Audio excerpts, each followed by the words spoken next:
Thank you for tuning into this week's broadcast of Mason Cable News. My name is Kylan Adams. And I'm Alexis Whitted. Before we begin, we would like to make it clear that the opinions expressed in this broadcast does not necessarily reflect the views of Mason Cable News or Mason Cable Network. So with that being said, Alexis, how was your week? It's been pretty good, except for I got a parking citation today, so I hope I can clear the air on that one because I don't want to pay that large sum of money. Yeah, how about you? I cracked my phone, so with your parking citation and the cracks in my phone, we're just having a week, aren't we? Happy hump day! Yeah. An incident occurred Sunday evening when a United Airlines passenger was forcibly removed from an overbooked flight. The Chicago Department of Aviation was called and forcibly removed the man, dragging him off the plane. The man later came back on the plane with a bloodied face and said, "Just kill me." The man was revealed to be a 69-year-old specialist doctor, David Dow, as cited by CNN. CEO of United Airlines Oscar Muniz said in a statement that the event was, quote, "an upsetting event to all of us here at United. I apologize for having to reaccommodate these customers." There was no apology to the man removed. He then sent a private email to the staff writing, "While I deeply regret this situation, I also emphatically stand behind all of you." He called the escalation to phone Chicago aviation security officers necessary to the situation and claimed the man was, quote, "disruptive and belligerent." Muniz released a third statement yesterday afternoon saying, "I want you to know that we take full responsibility and will work to make it right." United also stirred controversy on social media just 2 weeks ago when two girls were barred from a flight because they were wearing leggings. Neil Gorsuch was confirmed as the next Supreme Court Justice on Friday. On April 10th, the U.S. Supreme Court voted 54 to 45 to confirm the judge of the U.S. 10th Court of Appeals on April 10th. Initially, Supreme Court Justice nominations require 60 votes out of 100 to be confirmed. However, after failing to garner 60 votes, Senate Republicans invoked the nuclear option and changed the rules of the Senate to end filibusters of the Supreme Court nominees. Additionally, the rule was altered to a simple majority in confirming Neil. Neil will fill late Justice Scalia's Supreme Court seat, which has been vacant since February of 2016. Former President Obama nominated Judge Merrick Garland, who is the Chief Judge of the U.S. Court of Appeals for D.C., but did not receive a hearing of up or down vote. President Trump nominated Judge Neil Gorsuch on January 31st. Potential Democratic candidate for Virginia Governor Tom Perriello came on campus Monday to listen to students' concerns. The former representative to Virginia's 5th District came to Northern Neck Starbucks right before noon and spoke to students. He greeted students outside the Starbucks before heading in and joining a roundtable for nearly an hour. He spoke about issues such as criminal justice reform, mental health, Second Amendment rights, and gerrymandering. He stemmed many issues back to education and a need for a P through 14 education system where there's assistance from preschool to the second year of college, rather than the current K through 12 system. This was not Perriello's first visit to Mason. Perriello rallied in the Hub Ballroom with Senator Bernie Sanders Thursday evening. Here's Raven Royal with a recap of the event. Hello everyone, my name is Raven Royal and we are here outside of the Hub on George Mason University's campus as it just started drizzling outside. We are here to see prospective Governor Tom Perriello be endorsed by Senator Bernie Sanders. On campus we have seen several prominent political figures such as Michelle Obama, Tim Kaine, Joe Biden, and Mike Pence. Several students shared their thoughts on the rally here at George Mason. I just like to stay informed, and it's honestly not that common to actually be a part of a campus where you can actually attend political rallies. I think it's really awesome that George Mason can actually have like so many different candidates coming onto the campus, you know, just showing the diversity of different kind of politicians with their own views coming on campus and like giving out different kind of perspectives on what they want for the future. I felt like this was a really cool rally to be able to go to. I never got to see Bernie, and so knowing that he was coming to my college was a big deal. The current political climate makes me very scared, and so I'm putting a lot of my faith in the Democratic Party right now. So that's why this rally is really important to me. I just want to see Bernie. Speakers Pedro Lira, Yasmin Taib, and Jonathan Sokolow introduced Tom Perriello to the stage with their own personal stories and backgrounds advocating for Perriello's campaign.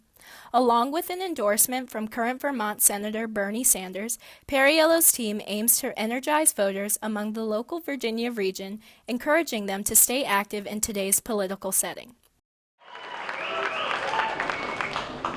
George Mason patriots. Well, tonight, in the deepest sense, I'm asking you to live up to that title. I'm asking you to be patriots. I'm asking you to love your country, to love your state. I'm asking you to stand up for social, economic, racial, and environmental justice. Resistance is not enough. We must continue to stand for a positive vision of inclusive economic growth that leaves no race or region or family behind here in Virginia.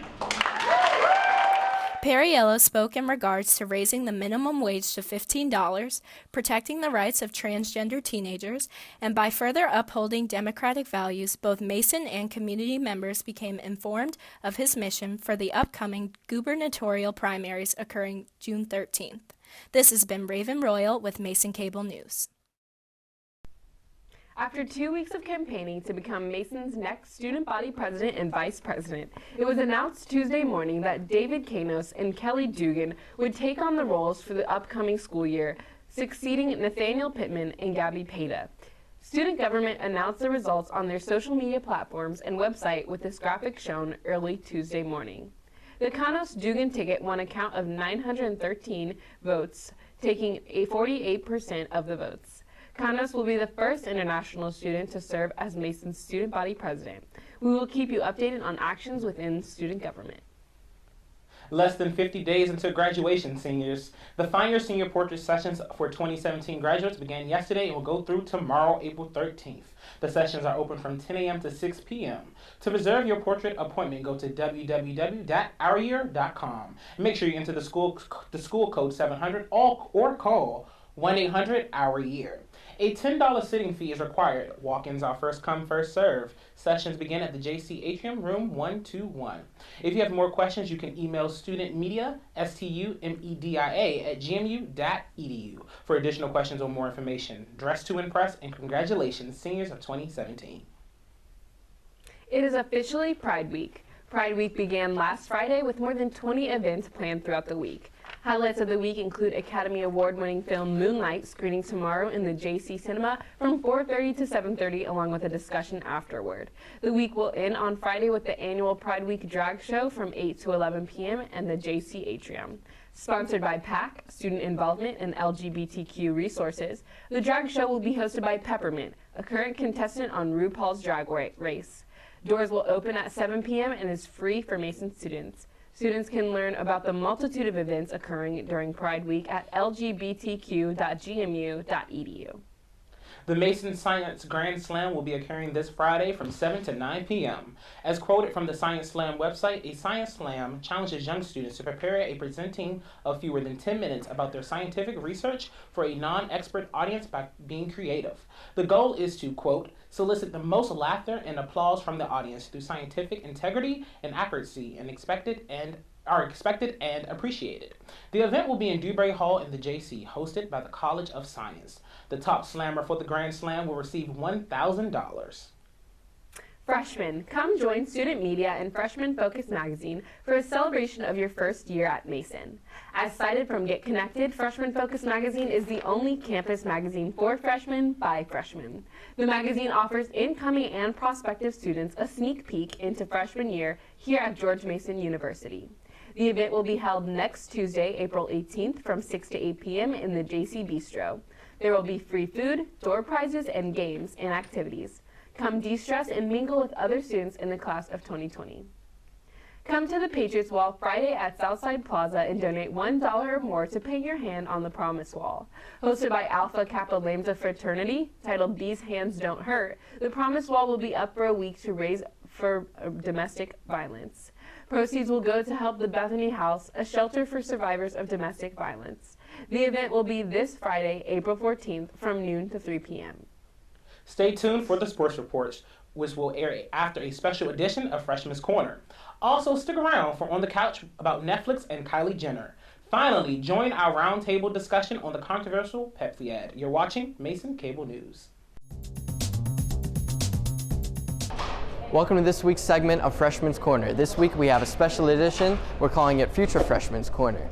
This week we interviewed incoming freshmen that came to the campus on a tour. What made you interested in coming to tour Mason? I've heard a lot of recommendations from different people saying that I should come and visit Mason. I like that it's so close to DC and that I could possibly get internships or job opportunities there. While researching schools, I noticed that the school has a really good science program, so I was like, why not? You guys have a big emphasis on like international studies and things like that, so I'm interested in doing something in that area, so I thought it'd be a good school. How was your tour experience? Did you learn a lot of things? Did you increase in your interest of Mason, or how did it go? I like that it's all really close together, and even though it's near a city, I like that it's kind of secluded almost. I liked the campus, and you guys are nice, so that's good. The students are nice. If you want to come, sit down, not stress out, it's a nice environment to just relax and catch yourself. Now we're gonna play a game. It's called Mace In or Mace Out. So if you like, I'm gonna say a topic about the school or aspect of the school, and if you like it, you'll be Mace In. But if you don't like it, you'll be Mace Out. Okay? Okay. So just the campus atmosphere. Mason. Mason. Mason. I like Mason? Yeah. Okay. The dining halls. Mace Out. Mason. So dorm life, Mace In or Mace Out? Mace, kinda. It was great to see so many people excited to come to Mason next semester. Tune in next week for the next segment of Freshman's Corner. Good evening, Mason Nation. I'm Rima Burish, and I know I've been gone for a while, but I'm back with the sports report.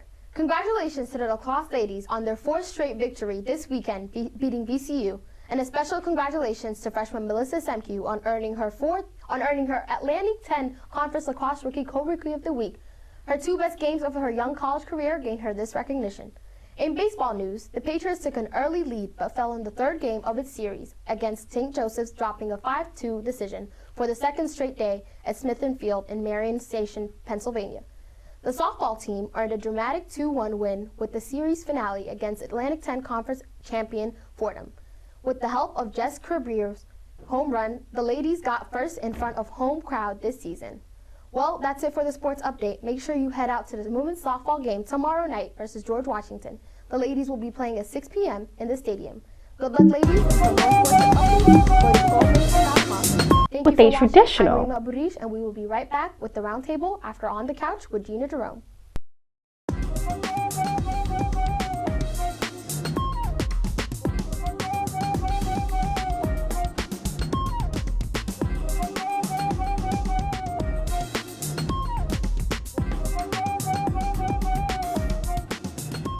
Hello, Mason Nation.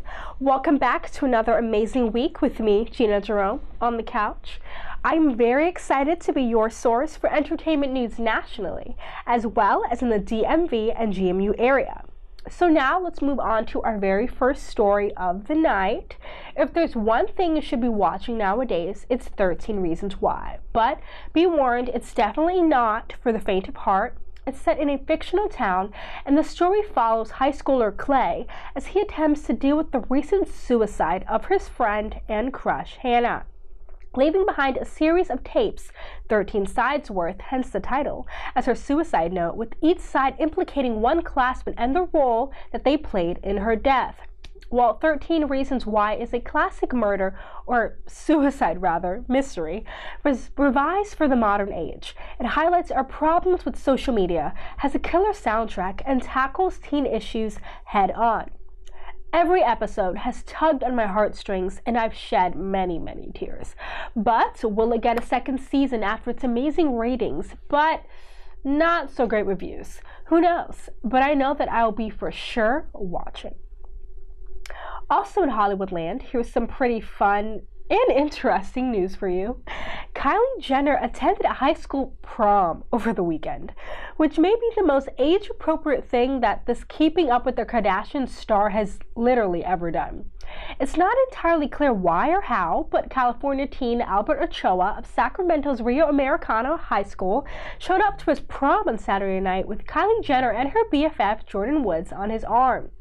Students at the school shared video updates and reactions on social media and proceeded to lose any semblance of their chill. Just because it was a high school prom doesn't mean Kylie Jenner did not go full glam. The 19-year-old stunned in a one-shoulder mocha-colored gown complete with a traditional white corsage. And that's not it. There's so much more. Also in Kylie news, you have been cordially invited into Kylie Jenner's private world, if you haven't been already.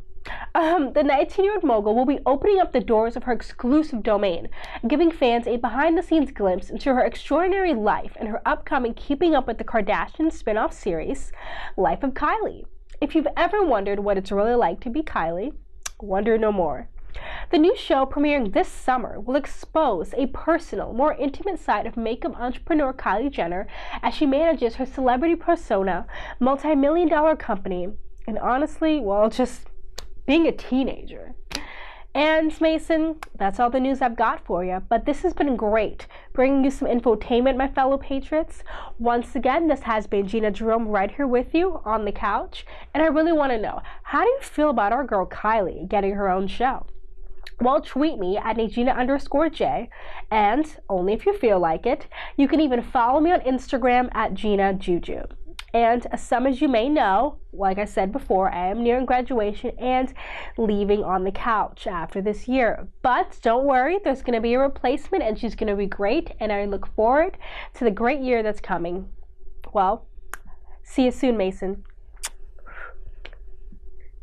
A new Pepsi advertisement was pulled from airing after it caused controversy on social media. The ad features Kendall Jenner taking off her wig and joining a protest. The protest is portrayed similar to a Black Lives Matter protest or even a women's march. Jenner then hands the cop a Pepsi, which binds the community together. According to Angela Watercutter's Wired piece, within 48 hours, the video garnered nearly 1.6 million views on YouTube and received 5 times as many downvotes as upvotes. Many called using protest movements to sell soda as tasteless. Activist DeRay McKenson wrote, "If I had carried Pepsi, I guess I never would have gotten arrested. Who knew?" And called the ad trash. The ad currently has 8 million views with 26,000 likes and 130,000 dislikes. What are your thoughts on the ad? You know, I saw it last week, and I saw it when it got released, and I looked and I was on Twitter, and I saw how everyone had a comment, and people thought it was, you know, people thought that it was inappropriate and that it was ignorant for Pepsi to do this commercial. And while I can understand where they're coming from a marketing and PR standpoint, it actually was pretty good. I don't believe that the marketers and the people who did the commercial sat there and said, you know what, we're going to aim this at the Black Lives Matter and the Women's March. I don't believe that. I think they were thinking more into the grand scheme of that what are the things called? The protest, thank you. The protests in general are a big thing right now and happening in the country. And then we can have a Pepsi and then we can bring us all together. Now, in the grand scheme of things, no, it didn't work how it was supposed to. However, I don't think their intent was to be ignorant, but it just shows you have to be very cautious of what you're putting out there. And then to have Kendall in it, you know, personally, I'm not a fan of the Kardashians or the Jenners, but I don't think people should be attacking her the way they're doing either. How do you feel about it, Alexis? I mean, I don't think anyone tries to be ignorant, Kylan, but you're right. You're right. I think that having Kendall Jenner as the focus of this commercial kind of distracted from the message they were trying to put across of like love and unity, because she's not a very big activist like many celebrities are. So I think that's what made people angry, is that you could have chosen someone better for this commercial, I think. I definitely agree with both of your points. You guys both make very strong arguments on that. But I want to get back to something Alexis said just very quickly. I don't think they were looking at it as far as activism. They were looking about selling their product, which was Pepsi. They don't. Right. I don't think personally, this is my view, I don't think they cared about no protests or they didn't care about that. They like, this is the Pepsi, you need to drink this. And I don't, you know, we have to go. Go ahead. Yeah. Well, Patriots, thank you for tuning in. Be sure to follow us on Facebook and Twitter at Mason Cable News, and subscribe to our channel on YouTube at Mason Cable Network to keep up with the latest news on and off campus. With that, I'm Alexis Whitted. I'm Kylan Adams. And I'm Rima Aburish. Have a great week, Mason.